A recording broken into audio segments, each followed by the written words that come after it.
Алматы қаласының бас имамы Төле би Оспан Әуезов ауданы Ақсай мешітінде отбасылық тәрбие және адал қоғам тақырыбында семинарға қатысты.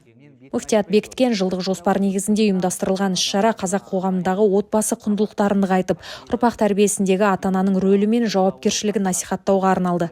Семинарды Төле би қажы Дәділұлы ашып, отбасының тірегі болған әкенің рөлі, міндеті және бала тәрбиесіндегі жауапкершілігі жайында әсерлі насихат айтты.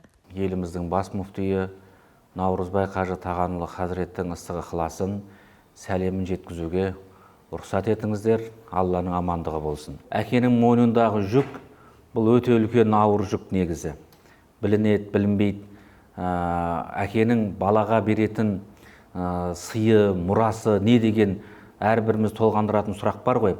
Бұған пайғамбарымыз керемет жауап берген. Әкенің баласына тәрбиеден артық беретін сыйы жоқ деген. Қараңыз, қандай керемет айтылған сөз. Әрбір әке енді балама не мұра қалдырам деп ойлайды ғой. Көлік, дүние, ертең тарығып қалмасын деп жаңағы шотына миллиондаған мүмкін, қаржы қалдыруды ойлауы мүмкін. Бірақ ақылы жоқ. Бала, мынау қазақта сөз бар ғой, әкенің малы балаға мал болмайды деген.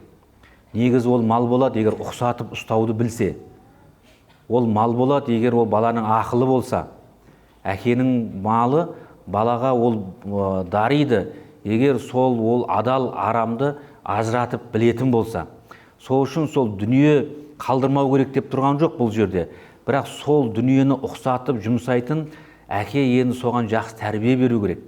Келелі кездесуге Нұр Мүбарак Египет Ислам мәдениет университетінің оқытушысы Кершиев Жомарт Сүбелі ойларымен бөлісіп, қоғамдағы рухани тәрбие мен адалдық қағидалары төңірегінде мазмұнды дәріс оқыды. Сондай-ақ Алматы орталық мешіт ұстазы Гүлмира Сүлейменова аналардың отбасындағы орны, міндеті және ұрпақ тәрбиесіндегі ерекше маңызы жайында тағылымды насихат айтты.